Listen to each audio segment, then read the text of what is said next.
Evangelho de Marcos, capítulo 4, versículos do 35 em diante. Marcos, capítulo 4, versículo 35. Para fazer essa viagem que nós começamos ontem, é necessário que nós tenhamos a palavra na mão, a Bíblia. A nossa bússola que vai indicar o caminho é a palavra, é a Bíblia. Então pega a sua palavra, você que está em casa, ouvindo pela rádio, acompanhando pela TV, pela internet, pega a Bíblia, pega a palavra de Deus. Evangelho de Marcos, capítulo 4, versículo 35. Diz assim o Evangelho: Naquele dia, ao cair da tarde, Jesus disse aos discípulos: Passemos para a outra margem. Eles despediram a multidão e levaram Jesus do jeito como estava, consigo no barco. E outros barcos o acompanhavam. Veio então uma ventania tão forte que as ondas se jogavam dentro do barco e este se enchia de água. Jesus estava na parte de trás, dormindo sobre um travesseiro. Os discípulos o acordaram e disseram-lhe: Mestre, não te importa que estejamos perecendo? Ele se levantou, repreendeu o vento e o mar. Silêncio, cala-te. O vento parou e fez-se uma grande calmaria. Jesus disse-lhes então: Por que sois tão medrosos? Ainda não tendes fé? Eles sentiram grande temor e comentavam uns com os outros: Quem é este a quem obedecem até o vento e o mar? Palavra da salvação.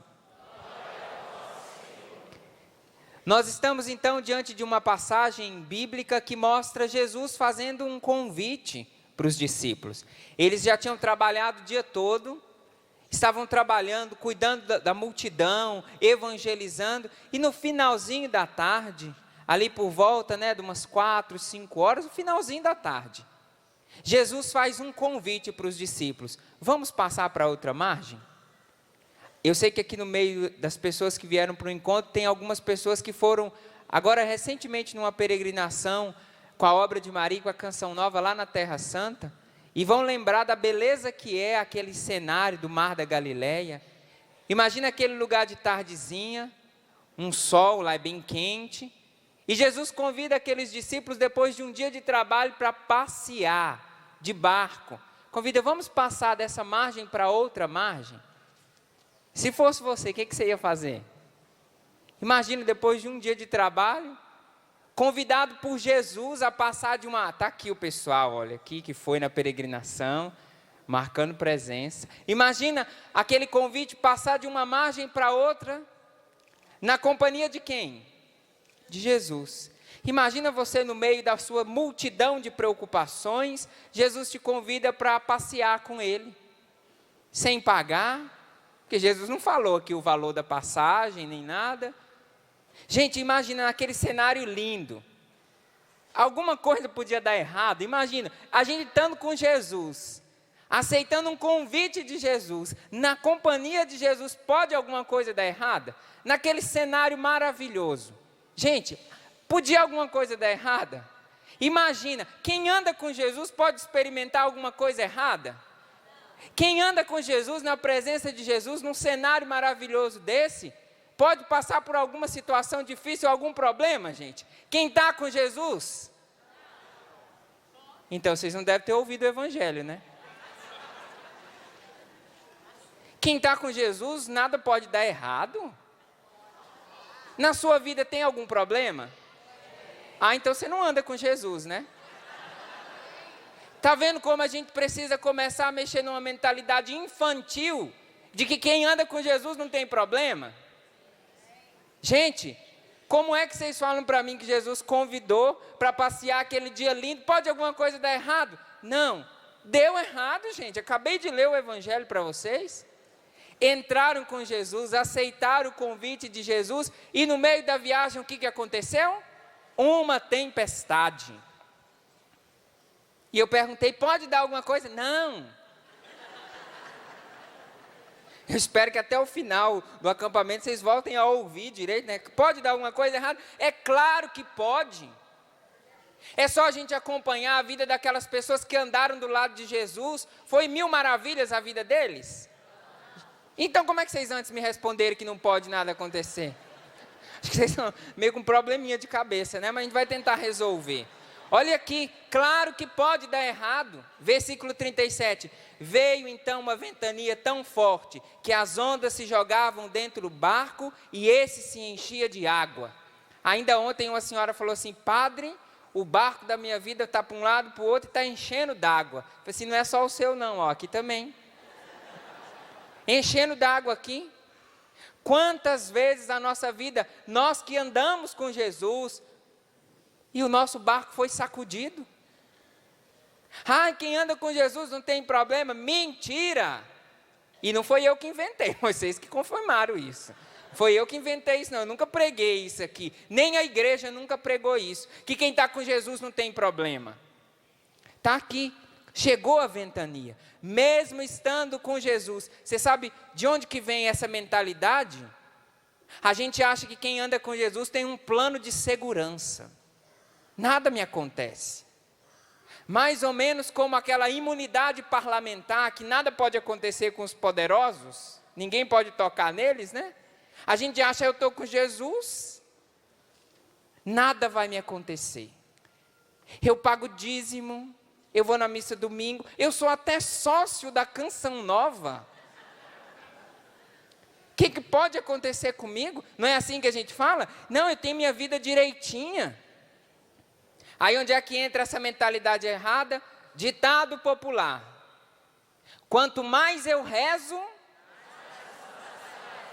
E olha o tanto de assombração aqui na minha frente, que só pode ser assombração. Aonde é que você aprendeu isso? Quanto mais eu rezo, mais assombração me aparece. Isso não é ditado popular, isso é burrice popular. Gente, quanto mais eu rezo, mais assombração me aparece. É justamente essa mentalidade de quem acha: eu comecei a rezar, os meus problemas desaparecem. Nós não fizemos ontem o exercício pensando no problema? Desaparece, problema desaparece, problema desaparece. Está lá o problema. Imagina você naquele engarrafamento enorme, você falando assim: some os carros, some os carros. Aí você... Imagine São Paulo, tanto de carro que ia desaparecer. Funciona, gente? Então quanto mais eu rezo, mais assombração me aparece. Então não vou rezar mais. Adianta? Então o que nós precisamos entender é que as tribulações não vão desaparecer. Então, se elas não vão desaparecer, eu preciso aprender a enfrentar as tribulações. Mas eu pensava que quem andava com Jesus não tinha problema. Pensou errado. Mas eu pensei que eu voltando para a igreja, os problemas iam acabar. Mas a igreja não é balcão de reclamações, parecendo o Procon, que você vai lá e soluciona os seus... Não é assim. Andar com Jesus pede de mim e de você uma disposição de, junto com Ele, enfrentar aquilo que vier. Porque problema é assim, gente. Se correr, o problema pega. Se ficar, o problema nos engole. É ou não é? Então, o que nós precisamos fazer é aprender a desaparecer com os problemas? Não. O que nós precisamos fazer é aprender como enfrentar os problemas. Porque se eu não aprendo como enfrentar os problemas, achando que quem anda com Jesus não tem problema, e os discípulos pensaram isso. Porque depois que eles entraram no barco, a hora que a tempestade chegou, qual foi a primeira atitude deles? Ô Jesus, espera aí, que palhaçada é essa? Você me chama para passear e me coloca numa enrascada dessa? Espera aí, Jesus, o que você está fazendo? Você não está vendo o que eu estou passando? Quantas vezes nós já fizemos isso, gente? Ô Jesus, eu sou direitinho, pago os meus impostos, nunca matei, nunca roubei, porque tem gente que chega para falar quem é a pessoa, né? Padre, eu nunca matei, nunca roubei, nunca fiz nada de errado. Né? É o conceito. Eu nunca matei, nunca roubei, eu nunca fiz nada de errado. E olha o que está acontecendo comigo. Quantos de nós já fizemos a oração igualzinho os discípulos? Senhor, você não está se importando com o que acontece com a minha casa? Essa oração é fruto de um coração fraco na tribulação. O coração de quem acha que bastava estar do lado de Jesus para que os problemas desaparecessem. É próprio de quem nunca leu o Evangelho, que nunca percebeu que quem andou com Jesus enfrentou muitos problemas. Mas a gente acha que vem uma imunidade. Comigo nunca, ninguém da minha família nunca vai ter um câncer. Ninguém nunca vai morrer. Ninguém nunca vai sofrer porque eu sou de igreja. Eu sou uma pessoa honesta. Gente, está aqui. Comece a botar o pezinho no chão. Não é desculpa porque eu ando com Jesus que os problemas não vão vir atrás de mim. Eles virão. Agora nós precisamos aprender como enfrentar esse problema. Nós precisamos aprender a como nos preparar. Porque a gente é bom para preparar a nossa casa para não ser assaltada. Nós somos bons para preparar o nosso carro para não ter nenhum imprevisto ali, nenhum problema. A gente cuida do carro, cuida da casa. A gente cuida da segurança dos nossos filhos, mas a gente nunca cuida da segurança da nossa alma. E o que derruba um cristão no tempo da tribulação não são os problemas do lado de fora. O que derruba um cristão, o que é determinante para que um cristão perca a luta contra a tribulação é quando ele se deixa abater do lado de dentro. Por isso nós precisamos aprender a preparar a nossa alma para a provação. Nós precisamos preparar a nossa alma. E aqui, desculpa, antes de dizer como preparar a alma, eu preciso denunciar que eu e você somos espiritualmente analfabetas. A gente sabe tudo do lado de fora, mas quando a gente fala da nossa alma, de preparar a nossa alma, nós somos espiritualmente analfabetas. A gente não sabe como preparar. Quando acontecer comigo, deixa eu ver. Quando acontecer, eu vejo o que eu faço. Cada um que sabe. Existe um caminho de se preparar. E aí é isso que eu quero nesse final de semana, trilhar esse caminho com você. Padre, mas falar de negócio de alma, espiritual, isso aí depois que morrer. Criatura. Imagina comigo agora um ser humano sem alma. O que é um ser humano sem alma, gente? É o quê? Morto. E quando eu só preocupo do lado de fora e deixo minha alma ir morrendo, eu já estou ensaiando para a morte. Então, eu tenho que preocupar. O ser humano é uma unidade de corpo e alma. Então, não dá para eu só cuidar do corpo, só da alma. Isso era lá na Idade Média. Agora, eu sei, a igreja já ensinou, a igreja já falou que o ser humano é uma unidade. Então, eu preciso preparar a minha alma. Não adianta eu preocupar só com o dinheiro no bolso, só com a segurança externa. E a minha alma? E o meu coração? Então, nesse final de semana, eu e você vamos aprender, vamos fazer um curso rápido e intensivo de como preparar a nossa alma. Veja, eu não falei que é uma solução mágica. Eu falei que é um curso, que é um percurso, que é um caminho. E quem vai ensinar? O grande Padre Fabrício, que nada. Quem vai nos ensinar? A palavra. Pega comigo o livro do Eclesiástico, capítulo 2. Tem lá no livro Fortes na Tribulação, logo nos primeiros capítulos. A gente já começa com essa passagem bíblica. Livro do Eclesiástico, capítulo 2, versículo de 1 a 6. Enquanto você pega a sua Bíblia aí.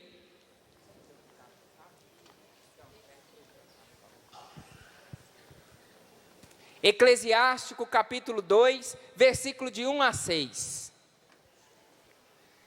Não tem aquele filme que fala assim, aperte os cintos, o piloto sumiu?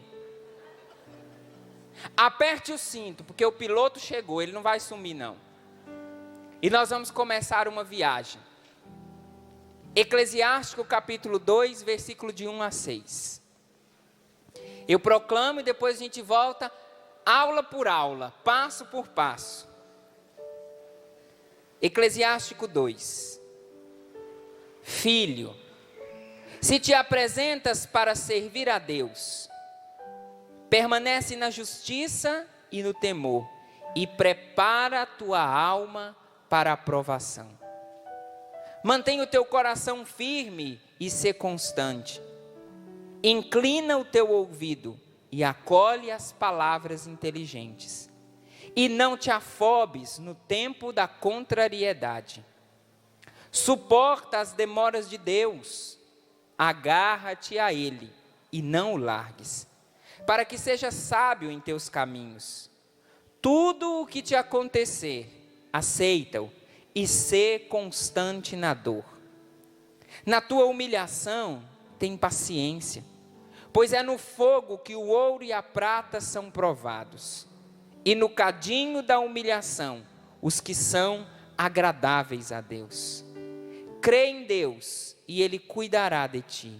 Espera nele e dirigirá os teus caminhos. Conserva seu temor e nele permanece até a velhice. Palavra do Senhor. Eu quero começar falando dessa passagem bíblica para você, mas eu quero tomar posse agora e quero viver com você o que essa palavra coloca.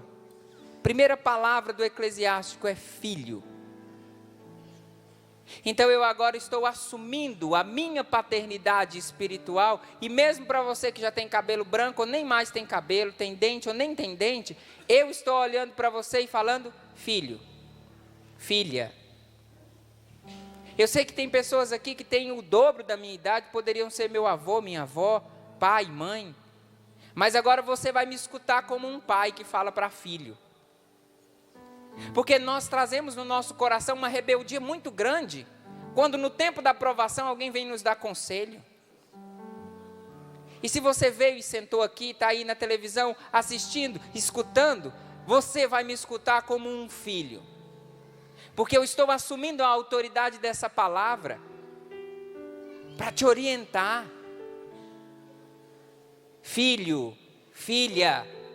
E quanto tempo tem que você não escuta essa palavra? Quanto tempo tem que você não se sente um filho orientado? E eu estou te orientando agora com a autoridade da palavra. Dessa palavra, filho. Se te apresentas para servir a Deus, prepara tua alma para a provação. Se te apresentas, mas eu não sou padre nem freira. Não estou falando disso, não. Esses também se apresentaram. Mas sabe quando nós nos apresentamos para servir a Deus? Quando aquele sacerdote, quando a gente ainda era pequenininho, muitos de nós, derramou sobre a nossa cabeça aquela água e disse: eu te batizo em nome do Pai, do Filho e do Espírito Santo. Ali você se apresentou para servir a Deus, como um filho. Então, filho, prepara tua alma para a provação. E aqueles que são movidos de um espírito de rebeldia já começam a falar assim: lá vem o padre jogando praga para cima da gente. Porque não é assim que nós fazemos com os nossos pais? Quando os nossos pais dizem para nós: olha, leva o guarda-chuva que pode chover. Você acabou de fazer aquela chapinha, se pintou toda, né? Que hoje não tem mais mulher nenhuma de cabelo enrolado, é tudo chapada, né?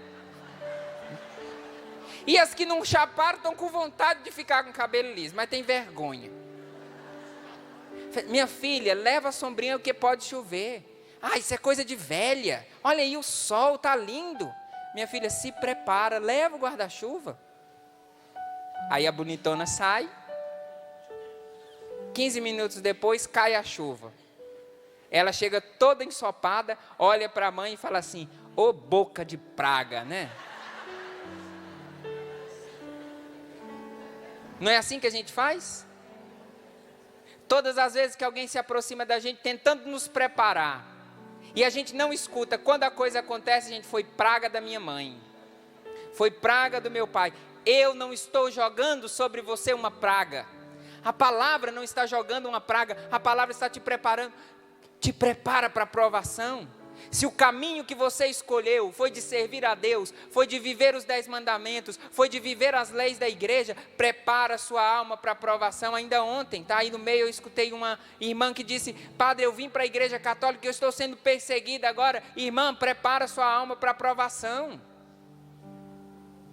Não é praga, É cuidado de pai dizendo, prepara a tua alma para a provação. Não fica pensando que quem anda com Jesus nada pode dar errado. Olha que bobagem. Claro que pode, gente.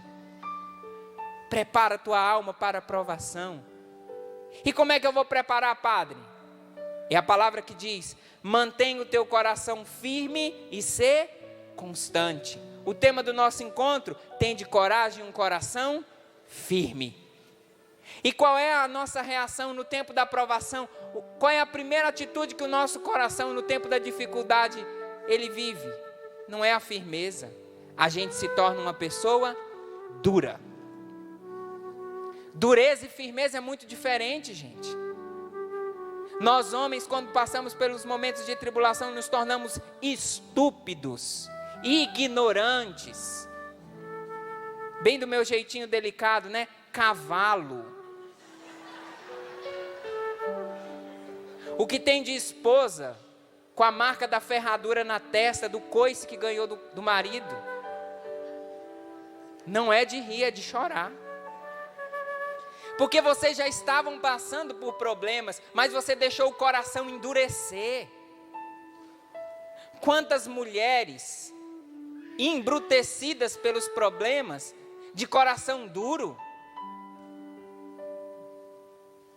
Mulheres que deixaram de acreditar no amor, que perderam a esperança, porque foi tanto problema, que eu me tornei insensível. E desculpa falar assim, mas é verdade, se você gostar ou não. Quantas mulheres masculinizadas, quantas mulheres sendo o homem e a mulher da casa, com as costas grossas de tanto levar lapada, parece mais um homem do que uma mulher. Me desculpe as feministas, mas que é feio, uma mulher embrutecida, é feio. A provação manteve o coração firme? Não, manteve o coração duro, endurecido. E aí, esse é o segredo para ser fraco na tribulação, porque uma pessoa de coração duro, ela se transforma no problema. Mas a palavra está dizendo, mantenha o teu coração firme. Passo por passo da palavra agora, inclina o teu ouvido e acolhe as palavras inteligentes. Gente, no tempo da provação, é o tempo onde a gente menos escuta os outros. Não é assim? Parece que a gente entra em nós um espírito de nariz empinado, a gente empina o nariz e sai da minha frente, porque onde eu passar eu saio destruindo. Inclina os teus ouvidos. Ditado popular: quando um burro fala, de burro para burro, gente. Do burro que está com o microfone para os outros burros que estão tudo aqui, ó. Aqui que estão aí em casa. No tempo da provação, inclina o teu ouvido. Sabe por que o burro murcha a orelha? Para escutar melhor. Coloca a mão assim atrás da sua orelha para você ver. Olha como é que você está me escutando melhor. Quem tem a orelha grande igual a minha, então, aí escuta melhor ainda. Mas de burro nós só ficamos com o nome, com o comportamento, porque a gente não inclina o ouvido para ouvir. A gente não quer saber do conselho do outro. No tempo da provação, faço eu, decido eu. Eu tenho o direito de tomar a minha decisão, então vai, bobona, e quebra a cara. Se tivesse inclinado os ouvidos para ouvir, se tivesse inclinado os ouvidos para acolher as palavras inteligentes, olha como é que a palavra é completa. Se a palavra tivesse acabado aqui, inclina os teus ouvidos para ouvir, mas ela disse, inclina o teu ouvido e acolhe as palavras inteligentes. Porque se tem um tempo na nossa vida em que pessoas se aproximam para nos falar aquilo que não presta, no tempo da provação. A família se separou porque o marido traiu a esposa e as amigas se aproximam, né? Você é bonitona, faz igual. Aí se você inclina o ouvido para ouvir essa porcaria, a família fica pior ainda. No tempo da provação, você inclina o ouvido para ouvir palavras inteligentes. Cuidado com quem você está escutando no tempo do seu problema. Cuidado com o conselho daquele amigo seu que é dado na mesa de um bar, em torno de uma mesa cheia de cerveja e de cachaça. Desses amigos que estão te roubando da sua casa, onde você precisava estar para resolver os seus problemas, e você está fugindo como um covarde para a esquina, para beber e encher a cara de cachaça para fugir do problema da sua casa. Inclina os seus ouvidos e escuta a palavra inteligente. No tempo da provação, muitas vezes nós fazemos do nosso ouvido um pinico. E não me responda, senão depois eu vou ser censurado. Mas o que pinico leva? Isso aí, não responde. Senão a pregação vai sair com aquele pip. Gente, mas muitas vezes nós emprestamos o nosso ouvido para ser pinico. Para no tempo da provação escutar o outro falando coisas piores, vomitando dentro de você. Inclina o seu ouvido para ouvir palavras inteligentes. Por quê? Porque o meu e o seu ouvido não é pinico. Eu já estou passando por um problema. Se eu ainda vou escutar alguém que vai me falar coisas piores, eu vou ficar igual um pinico, cheinho, transbordando. Disso aí que você pensou. Próximo passo. Não te afobes no tempo da contrariedade. E eu gostei que na Bíblia da CNBB a tradução colocou essa palavra, afobado. Como é que a gente vive no tempo da tribulação, gente? Uma agonia só. Angustiado porque o tempo não passa, porque a solução não chega, e a gente vai atropelando as pessoas que nós mais amamos. Olha que competência miserável que nós temos. No tempo da tribulação, a gente desconta sempre em quem, gente? Nas pessoas que nós mais amamos. É aquela esposa que é simpática para todo mundo no trabalho, sempre 1000 sorrisos e carinhos, chegou em casa, aí ela desconta em todo mundo, porque ela já aguentou muito, aí ela sai dando na cabeça do marido, dos filhos, da moça que ajuda em casa. Marido também, filho também, um anjinho, né? Ele vai no grupo de oração, ele é um anjo, ele toca, ele canta, ele prega. Chega dentro de casa, ele parece o diabo, né? Dando patada em todo mundo. Por quê? Angustiado, agoniado. Não te afobes no tempo da contrariedade. No tempo da contrariedade, a gente fica tão angustiado que a gente vive procurando soluções fáceis para problemas difíceis. Esse aqui é outro segredo para ser fraco na tribulação. Se você encontrou uma solução fácil para resolver um problema difícil, desconfie. É uma solução pirateada. Vai te deixar no meio do caminho. Soluções fáceis nunca resolvem problemas difíceis. É preciso empenho, enfrentamento. Soluções fáceis que resolvem problemas difíceis é propaganda enganosa. E a palavra não está fazendo propaganda enganosa. Suporta as demoras de Deus. E o tema do nosso encontro é: tende coragem e um coração firme, vós que esperais no Senhor. Agora não é esperar de qualquer jeito, não. Não é cruzar os braços, estava à toa na vida e o Senhor... Não é assim não. Não é um esperar à toa. É uma espera operante. É uma espera ativa. É uma espera que caminha em direção do Senhor. Olha como é que a palavra diz. No tempo da espera, agarra-te a Ele e não o largues. E o que é que nós fazemos? No tempo da provação, a primeira coisa que a gente faz, não rezo mais. Quanta gente, tomara que aqui tenham muitos, e em casa também, porque a gente vai resolver esse problema. Quantas vezes nós falamos, não rezo mais? Porque eu pedi para Deus e agora eu vou procurar a solução em outro lugar. E aí, porque não agarrou a igreja, não se agarrou ao Senhor, acabou se agarrando a porcarias fora da igreja. A soluções mentirosas e fáceis. Porque não se agarrou em Deus no tempo da provação, acabou se agarrando a si mesmo, a seu próprio egoísmo, a sua própria inteligência. Eu sei, eu faço, eu decido. Agarra-te a Ele e não o largues. E aí agora vem um remédio duro, né? Suporta as demoras de Deus. Agarra-te a Ele e não o largues, para que seja sábio em teu caminho. Qual é a primeira reação no tempo da contrariedade e da provação, a gente fica desorientado, não é verdade? Quantos de vocês procuram pelos padres, por amigos, e falam assim, o que eu faço agora? Para onde que eu vou? É tanta paulada, você vai levantando de uma e vem outra, você levanta de um e te puxa um tapete, te empurra, assim, o que eu faço?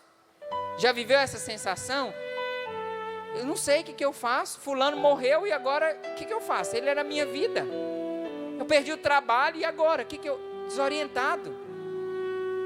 Olha o que a palavra fala: agarra-te a ele e não largues, para que sejas sábio em teu caminho.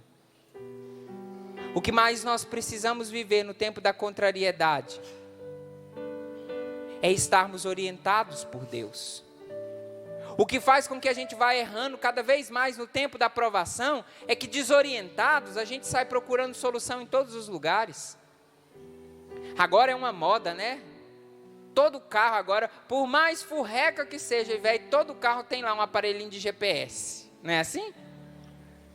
Por mais, a lata velha está lá, comida por ferrugem, tem lá um negocinho de GPS.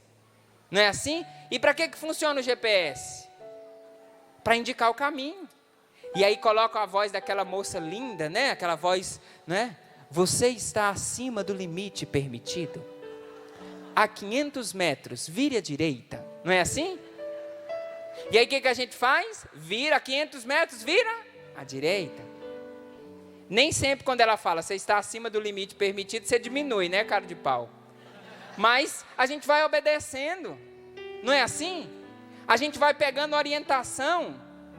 Mas lembra quando você era pequenininho, que sua mãe falou assim, não conversa com estranhos, não obedece estranhos, não segura na mão de estranhos e sai por aí. Lembra disso? Você conhece a moça do GPS? Conhece? Você já viu ela algum dia, sabe o nome, sobrenome? Mas ela te manda virar para a direita e você vira para a direita. Olha o tanto que a gente é anta, né? Burro, empacado, que nem inclina o ouvido. Vira para a direita, a gente vira. E seguro, porque ela vai me levar no caminho, né? Só que hoje eu quero falar para vocês de um outro GPS. De alguém que você já conhece. De alguém que muitas vezes não tem essa voz tranquila e aveludada, mas que tem uma voz firme, que não quer te levar só num lugar, mas que quer te levar para o lugar. E que se você está desorientado e recorre a esse GPS, ele tem a força de te orientar e de te fazer forte na tribulação. Sabe o que significa GPS? Sabe? Ó, você vê, todo mundo bota no carro, não sabe nem o que significa. Todo mundo tem, eu não sei para que funciona, mas se todo mundo tem, eu vou colocar. Não sabe nem para que é, né? Depois fica com raiva que o padre fala que é burro, né? Eu só dei o nome, mas quem vive é você assim. Sabe o que significa GPS? Aquele que você tem lá no carro, nem me interessa saber o que significa. Eu quero falar para você o que significa o GPS que eu estou te apresentando. GPS, para mim e para você que enfrenta a tribulação, significa guia para a salvação. GPS. Quer experimentar esse caminho? Fica de pé agora.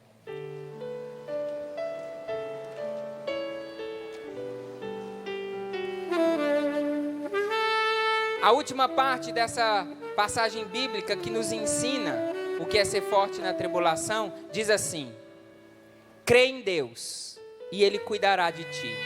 Espera nele e dirigirá os teus caminhos. Você prefere confiar em quem? Na moça do GPS ou nesse GPS que eu te apresentei aqui? É? Sério? Prepara tua alma para a provação. Qual GPS que você vai escolher?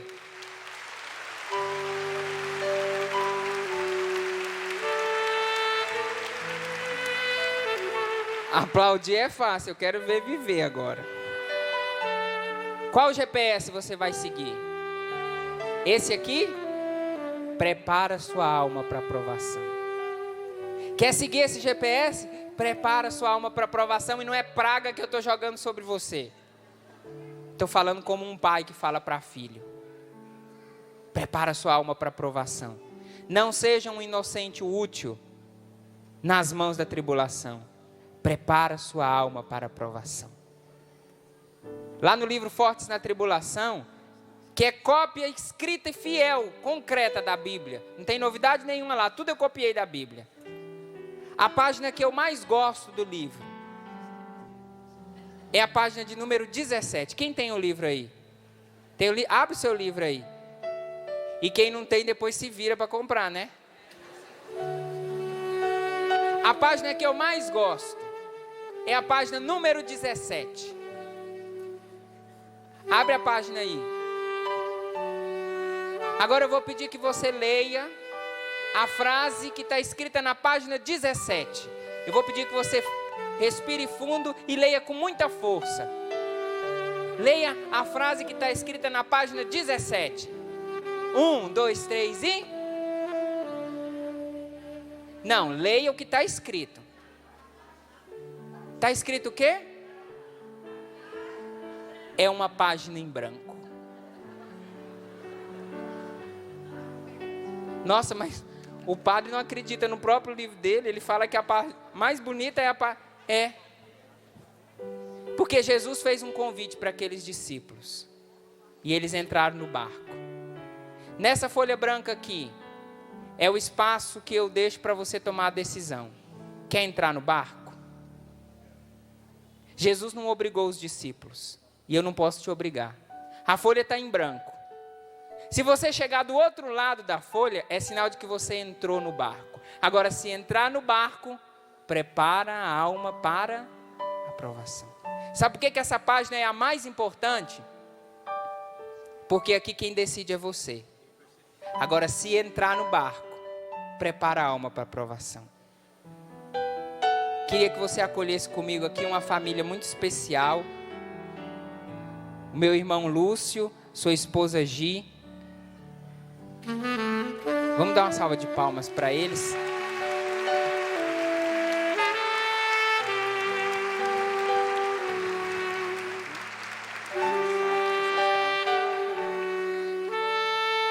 Ontem nós falamos dos tesouros. Tendo Deus em primeiro lugar, não tem problema de ter tesouros. Eu estou apresentando para vocês aqui um tesouro meu, um tesouro da Canção Nova, a família. Família é um tesouro. Mas eu quero que eles mesmos contem para vocês. E nós estamos em pé porque nós já estamos na oração. O testemunho nos leva para a oração concreta. Um casal de consagrados que tinha tudo para ser imune aos problemas. Fiéis, vivem a consagração, que tinha tudo para ter toda a segurança do mundo. Nada vai acontecer. E eu queria que eles contassem a experiência que eles viveram com o livro, mas muito maior, a experiência que viveram com o próprio Deus, né? Nesse tempo da tribulação. Eu começo dizendo, padre, obrigada por ter escrito esse livro a nós, comunidade Canção Nova. Eu me chamo Andréia Gisélia, sou casada com o Lúcio Domício, tenho os filhos Gabriel Domício, Maria Clara. E logo que voltamos da missão de Fátima, Portugal, em 2010, julho de 2010, nós ficamos na missão de São José dos Campos, vivendo a experiência de missionários lá. Eu cheguei muito debilitada, muito frágil, e logo fui procurar os profissionais que cuidassem da minha saúde. Logo, junto com meu esposo, com os meus filhos, me apoiando, me ajudando.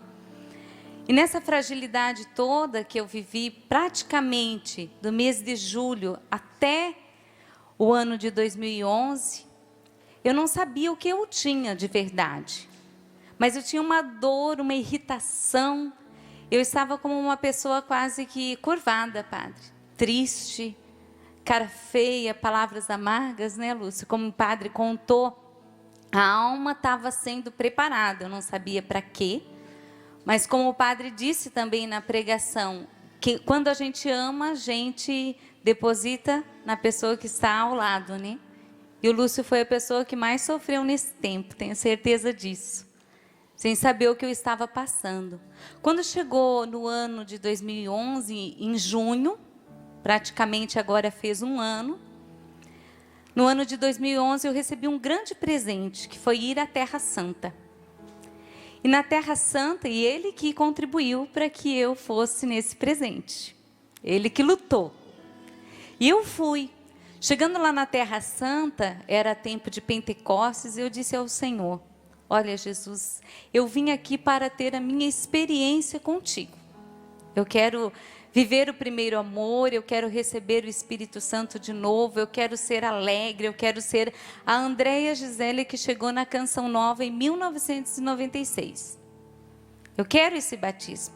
E pedi com todas as forças da minha alma para que eu viesse diferente para a minha casa. E chegando lá, vivi a experiência maravilhosa. Antes de ir para a Terra Santa, no mês de junho, eu tinha feito todos os exames que psicóloga, psiquiatra havia me pedido na ginecologista. Só que eu não sabia o que eu ia encontrar nesses exames. Voltando da Terra Santa, eu recebi os resultados dos exames. Claro que nesse tempo de espera, tudo, eu tive irmãos que contribuíram para eu ser forte, porque eu estava fraca. E eu sou fraca, mas quem me faz forte é o Senhor.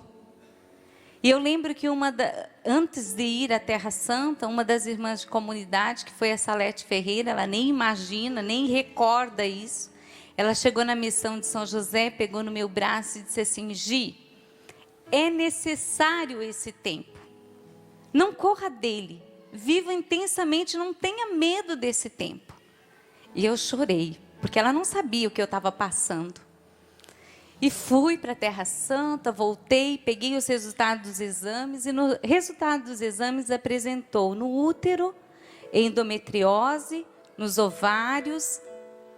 E aí foi aprofundando cada vez mais os exames, tive que fazer colonoscopia. Na colonoscopia apresentou um nódulo no intestino. Aí foi a dureza, porque eu não sabia se eu ia viver, se eu ia morrer, se era benigno, se era maligno, como seria isso tudo.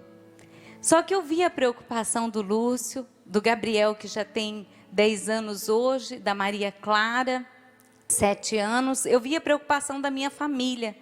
E eu pensava, eu só tenho o Senhor. E agora, como vai ser? E aquela angústia dentro de mim, viver ou morrer, né? O que vai acontecer? E foi se prolongando os meses, eu fui fazendo cada vez mais exames, isso já era julho, já foi agosto. Quando chegou no mês de setembro, uma das idas e vindas do Lúcio de São José, aqui em Cachoeira Paulista, o Lúcio trouxe para mim o livro, Fortes na Tribulação. Eu acho que era mais ou menos nesse tempo, né, padre? E ele chegou para mim com a dedicatória. E a dedicatória dizia praticamente tudo o que eu estava vivendo. E o padre Fabrício nem me conhece. Nós estamos nos conhecendo agora, né, padre? Dizia assim... sentimos filhos, viu? Dizia assim: Gi, depois que descobrimos a presença de Deus no controle de todas as coisas, é impossível experimentar a solidão. Passamos a ser fortes na tribulação. Amo muito sua família. Padre Fabrício, seu irmão. Quando eu recebi esse livro, em meio a todos os exames, a tudo que eu estava vivendo, eu sempre fui uma pessoa de temperamento forte, de querer controlar todas as coisas. Quando eu li, no controle de todas as coisas, quando descobrimos a presença de Deus, o controle de todas as coisas, é impossível a solidão. E era o que eu estava vivendo lá em São José. Uma solidão tremenda. E querendo controlar tudo com as minhas forças, com o meu jeito, com o meu temperamento. E a psicóloga já tinha dito para mim que não era por aí o caminho. O Lúcio rezava por mim quase que diariamente, dizia a mesma coisa, só que não entrava dentro de mim. Quando eu li isso aqui, eu digo, meu Deus, Porque eu estava em São José dos Campos e agora vou dizer publicamente, eu não queria estar. Eu queria estar na minha casa. A minha casa é Cachoeira Paulista. Eu queria estar perto das pessoas que eu amo. Queria estar perto do Eto, da Luzia, do Monsenhor Jonas. Queria estar perto dos meus irmãos que eu tinha deixado em 2007, quando eu fui a Portugal. Só que isso não aconteceu. Foi preciso eu parar lá em São José para descobrir todas essas coisas que eu precisava ser trabalhada. Graças a Deus eu parei lá. Mas no meu interior eu não queria ter parado. A minha alma, né, Padre? Na minha alma. Eu não queria ter parado lá. Mas nessa parada, Deus fez eu trabalhar a minha humanidade. Fez eu conhecer a minha humanidade, a minha alma e deixar ser trabalhada por Ele. E quando o livro chegou, que eu li essa dedicatória, eu comecei a ler página por página. Eu estava travada desde que tinha vindo de Fátima, de Portugal, na minha vida espiritual, na minha vida com Deus, principalmente na questão da leitura. Eu não conseguia ler um capítulo inteiro da Bíblia, quem dirá um livro deste. E quando eu peguei o livro para começar a ler, a experiência foi a mesma que eu tive quando eu cheguei na Canção Nova. Porque eu li os livros do Monsenhor Jonas, eu li os livros do Padre Léo, e eu não sei se você já teve essa graça de ler um livro e ouvir a voz dele. E eu, quando lia os livros do Monsenhor Jonas, era como se eu ouvisse o Monsenhor Jonas falar diretamente comigo. E quando eu peguei o livro Fortes na Tribulação, eu ouvi a voz estridente do Padre Fabrício, mas eu ouvia a voz do meu fundador. E eu me confundia com os meus sentimentos, com as minhas emoções, porque eu me sentia sendo curada. Curada dos medos, porque eu não tive depressão, eu tive paranoia.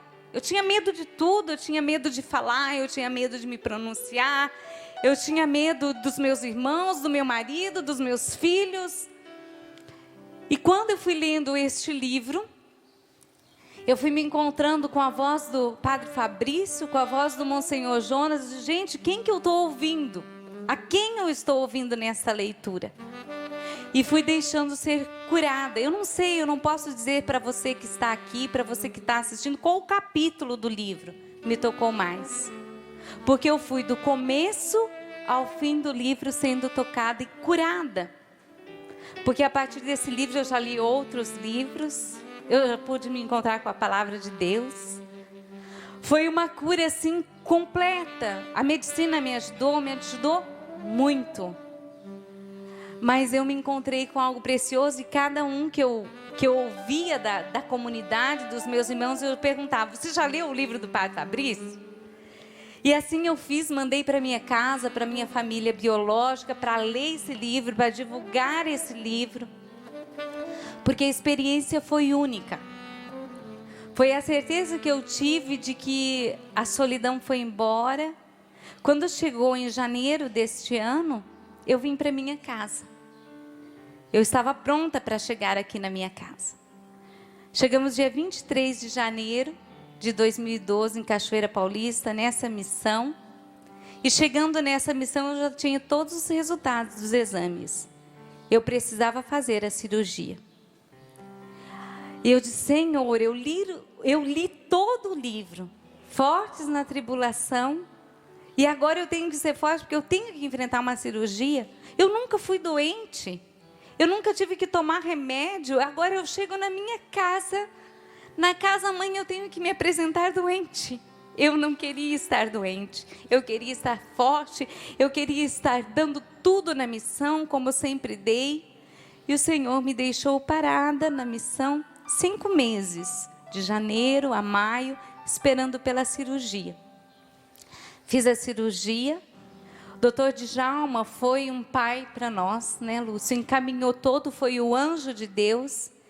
Ele levou para essa cirurgia um médico que cuida de intestino, um gastro, que eu não conheço, que eu não fui atendida por ele. O doutor Djalma cuidou da toda a parte ginecológica, Mas quem cuidou do intestino foi um médico que eu só conheço pelo nome. Vivi experiência de fé profunda nessa cirurgia. Porque você já pensou ser cirurgiado por um médico que você nunca viu? Eu só tive a confiança no Dr. Djalma de dizer, está tudo nas suas mãos, o que o senhor resolver está resolvido. O Lúcio conversou após a cirurgia, que aconteceu agora no mês de maio, no dia 5 de maio eu fui cirurgiada. E correu tudo bem, e o nódulo que eu tinha no intestino era benigno, para a graça de Deus. Né? E saber que depois de toda essa cirurgia eu posso estar aqui forte, para dizer aos meus irmãos, ao padre, principalmente aos meus irmãos da comunidade, que nós temos que superar tudo, seja no tempo que for, na hora que for, sabendo que por mais fracos que nós nos sintamos, nós somos fortes porque nós temos os olhos fixos em Jesus. Foi isso que eu fiz esse tempo todo, ter os olhos fixos em Jesus e no amor dos irmãos. O melhor lugar para eu estar e para fazer essa cirurgia tinha que ser na minha casa. Tinha que ser aqui em Cachoeira Paulista. Por isso a cura do amor, da visita dos irmãos. Né? Eu creio que esse tempo que eu fiquei esperando para fazer a cirurgia e fazendo os exames, não foi a medicina que me curou. Foi estar em casa e foi estar com os irmãos que eu amo. Foi o amor dos meus irmãos. Para dizer para você, povo de Deus, para você que está aqui, para você que está assistindo, tudo nós podemos superar se nós temos os olhos em Jesus, nos lançando nele para que ele nos ensine a verdadeira chave de viver o forte na tribulação, o amor. Nós vamos longe. É interessante, padre, que nós fizemos a experiência tal como o senhor disse. A senhora tribulação chega, ela não pede licença, ela não bate na porta, ela entra. E nós vivemos essa experiência muito concreta de tocar no que é a promessa do matrimônio. Porque quando você está lá em cima e diz, até que a morte nos separe, é dizer, quando você sente isso muito próximo, é outra experiência, não é? E aqui eu faço questão de dizer que, bendito seja Deus que o senhor não mudou a capa do livro. Bendito seja Deus por isso. Porque a primeira coisa que me atraiu no livro foi perceber que eu sou igualzinho a esse barquinho, de papel. Mas dentro dele está Deus. E foi isso que nos ajudou. A gente recebeu o primeiro diagnóstico e poderia ser um câncer. Foi muito duro, porque eu olhava para as crianças e pensava assim, normalmente a psicologia diz que quando o pai vai, a mãe consegue ficar com os filhos e aguentar a casa, né? E se for a mãe ficar eu, como vai ser? E por natureza, já sou assim muito dramático, né? Então não era muito difícil fazer esses raciocínios. Mas foi interessante perceber Deus caminhando conosco, comigo, com a família, nos fazendo viver cada etapa. E na nossa fraqueza, Deus ia nos fazendo fortes. Nós não tivemos, acho que medo de encarar que a gente era fraco, que a gente não sabia lidar com a situação e que a gente precisava de Deus. Eu brinco muito com a Gi que eu li o livro 2 vezes, né? Eu acho que eu fui a primeira pessoa a ouvir o audiobook, só que não na voz do Padre Fabrício, mas na voz da Gi, né? Porque ela terminava cada capítulo e ela me contava palavra por palavra. E isso foi me fortalecendo também. E depois, quando eu tive a experiência de ler o livro, foi bem na época que a médica disse que a solução para a Gi, quanto à parte ginecológica, isso é a médica que nós estávamos em São José, era retirar tudo. Era retirar o útero, retirar os ovários, retirar as trompas, retirar tudo. E para mim foi um momento muito duro, porque eu sempre quis ter mais um filho, né? A gente tem 2, eu queria ter 3. E eu pensei assim, e agora? Então não vai ter mesmo, não é? E eu olhava para a Gi e pensava assim, e agora, o que fazer? Não é? E poder contemplar em Deus que eu não tinha nada para oferecer para ela, não tinha nada para oferecer para as crianças, e eu tinha que lidar com aquela situação que era muito dura e aprender a fazer exatamente isso que o senhor falou na pregação, ouvir o conselho de Deus. Quando o senhor estava pregando e dizia de ouvir a palavra inteligente, Eu escrevi nas minhas anotações: a palavra inteligente vem de uma boca sábia. E Deus é o sábio dos sábios. E eu procurei ouvir a Deus e passo a passo nessa situação, ir oferecendo a Deus em reparação. Meu sonho é mais um filho? Está nas tuas mãos, Senhor. O meu sonho não é maior do que o Senhor. Entre o meu sonho e o Senhor, eu fico com o Senhor. Se é isso que o Senhor nos oferece, a gente aceita. Caminhando, a gente chegou aqui, viveu a experiência da cirurgia, vivemos a experiência de contemplar a vitória de Deus, e hoje a gente tem essa oportunidade de estar aqui, olhar para cada um de vocês e dizer: o caminho é esse, não há outro caminho. Essa semana agora, eu e a gente estava almoçando, aí conversamos, e são raros esses momentos, né, porque as crianças ficam na cabeça da gente, mas elas saíram, ficou só eu e a Gi. Aí ela olhou assim: Lúcio, tem alguma coisa errada com a gente, né? Aí eu: como assim? Está tudo muito calmo na nossa vida, está tudo muito tranquilo. Aí eu olhei e falei assim: mas é mesmo? Aí a gente parou: não, na verdade não está muito tranquilo não. Aí a gente foi enumerando as situações que a gente está vivendo, e as ondas estão bem altas. Aí a gente olhou um para o outro: qual que é a diferença? Aí a gente olhou um para o outro e percebeu que a diferença está em que nós aprendemos a ser fortes na tribulação. É assim que a gente termina, falando para você isso e agradecendo ao Senhor, Padre Fabrício. Se para todo esse povo está sendo bom, eu ainda não sei, porque eu não os conheço no tu a tu. Mas para nós, a gente tem que olhar nos olhos do Senhor e dizer: muito obrigado. Obrigado porque o Senhor escreveu.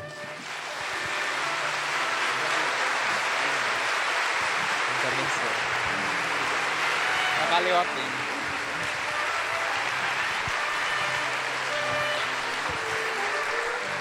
Para nós encerrarmos rezando com tudo isso, agora pega aí na página 19, e nessa tem alguma coisa escrita. Depois que você entrou no barco, aí, meu amigo, você vai ter que ouvir coisas que você não gostaria de ouvir, mas que vão te fazer bem. E lá na página 19, eu escrevi assim: já parou para pensar que tudo pode estar difícil hoje na sua vida, porque insiste que tudo aconteça do seu jeito e no seu tempo? E quando as coisas fogem do seu controle, você logo se desespera e faz tudo para retomar o controle da situação? Possivelmente você está sofrendo de uma forma de tentação sutil e disfarçada, de ser sempre o dono da verdade. Cheio de boas intenções, você quer ser o Deus da sua própria vida. Assim, muitas das nossas tribulações estão ligadas ao fato de querermos ocupar o lugar de Deus nas nossas vidas. Quem quer entrar nesse barco? Levanta a mão. Quer entrar no barco? Prepara a sua alma agora então. Continua com os braços erguidos agora. É assim que nós vamos rezar. Porque eu estou te dando um espaço agora. Escolhe. Quer entrar ou não no barco? Porque depois que você entrar no barco, você vai ter que chegar do outro lado. Não vai ter como parar no meio do caminho. Quer entrar? Erga os braços agora. Fecha os seus olhos e dá a sua resposta para Deus. Isso, dá a sua resposta. Aqui é você. Eu não escrevi nada naquela folha em branco porque a escolha é sua, a decisão é sua. Escolhe agora e se coloca nas mãos de Deus com essa decisão que você tomou. Agora é hora de calar tudo aquilo que você tem dentro de você para inclinar os ouvidos e ouvir a voz de Deus. Nós não vamos tirar a tribulação, mas nós vamos fortalecer você. A palavra vai fortalecer, o Espírito vai fortalecer, e nós vamos estar fortes para enfrentar a tribulação. Insisto em perseguir meus desejos, insisto em só fazer do meu jeito. Me perco querendo ser Deus em mim. Escolhe mal quem escolhe só Quem deixa descer Deus vê melhor aquilo que os olhos não podem ver. Diga, por isso deixa aqui meu querer. Por isso deixo aqui meu querer. Cante isso com fé. Por isso deixo aqui meu querer. Ergue o seu braço e canta, força. Guia-me, Senhor, pra onde lhe aprouver. Calo meu querer pra ouvir o que Deus quer. Barco a vela solto pelo mar. Vou pra onde o vento do Senhor levar. Guia-me, Senhor, pra onde lhe aprouver.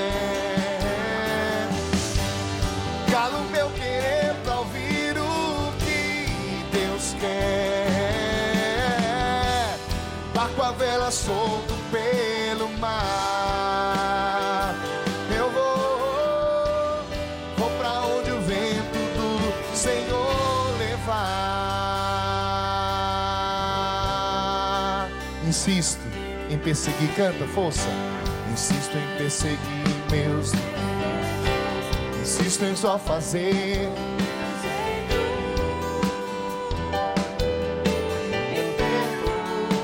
Querendo ser Deus de mim. Mas você aprendeu isso. Escolhe mal quem escolhe só. Escolhe mal quem escolhe só. Quem deixa Deus ser Deus vê melhor aquilo que os olhos não podem ver. Aquilo E os olhos não podem. podem ver. Declara isso agora. Por isso deixo aqui nesta manhã o meu querer. Por isso deixo aqui meu querer. Os seus sonhos, os seus planos para sonhar os sonhos de Por Deus. isso deixa aqui Meu querer. O seu braço se abandona e canta, força. Guia-me, Senhor, pra onde lhe aprouver.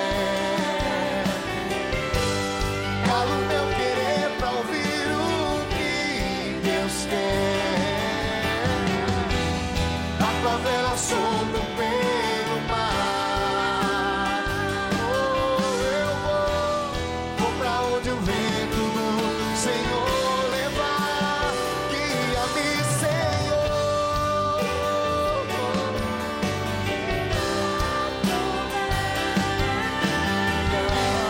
Calo meu querer pra ouvir o que Deus quer.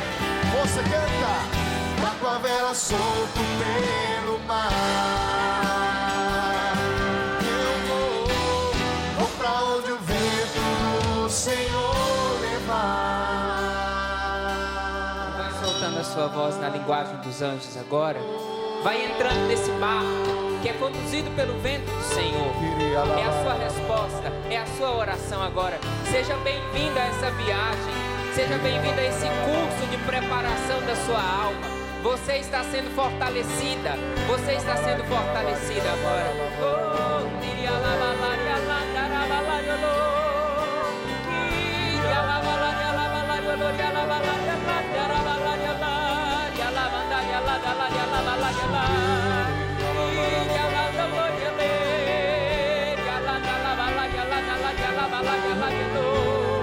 Ergue os seus braços, solta a sua voz agora.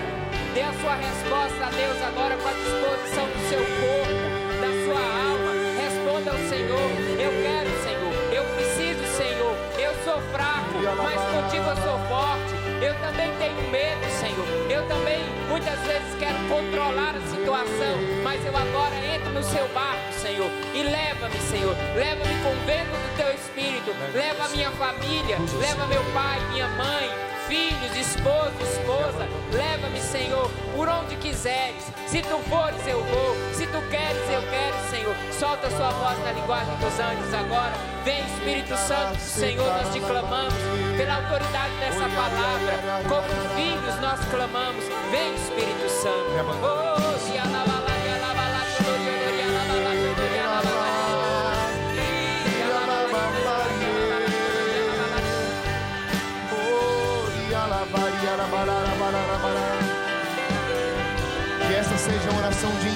ao Senhor, de confiança ao Senhor.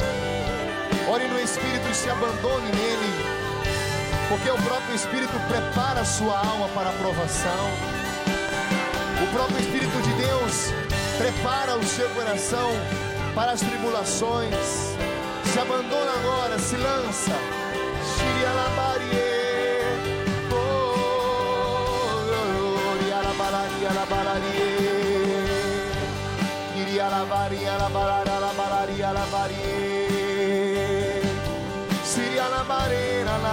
Ergue o seu braço e canta você. Guia-me, Senhor, sobe sua voz. Só vocês, força. Guia-me, Senhor, pra onde ir?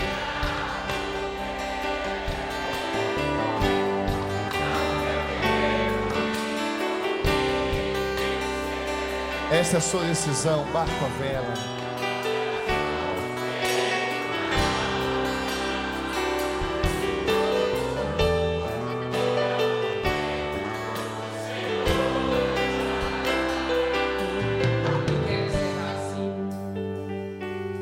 Agora, não te dando boas-vindas à Canção Nova, quero te dar boas-vindas a esse barco, que é de papel. Quero te dar boas-vindas a bordo desse barco que tem um único GPS, a palavra do Senhor. Guiados por ela, de agora em diante, o nosso barco não volta mais. As ondas virão, mas esse barco é diferente. Ele é de papel, mas existe na parte de trás alguém que vai fazer essa história diferente. Existe alguém na parte de trás da sua vida, nos bastidores da sua vida, que não perdeu o controle. E é para fazer essa experiência que eu estou te dando. Seja bem-vindo ao Fortes na Tribulação. Diga para essa pessoa do seu lado: seja bem-vindo a bordo. Seja bem-vindo. Isso, diz para, seja bem-vinda, que bom que você veio a bordo. Diz para ela: boa viagem. E diz para ela agora sim, com aquele sorriso bonito: prepara sua alma para a provação. E uma salva de palmas para esse Deus maravilhoso. Deus abençoe, sejam bem-vindos.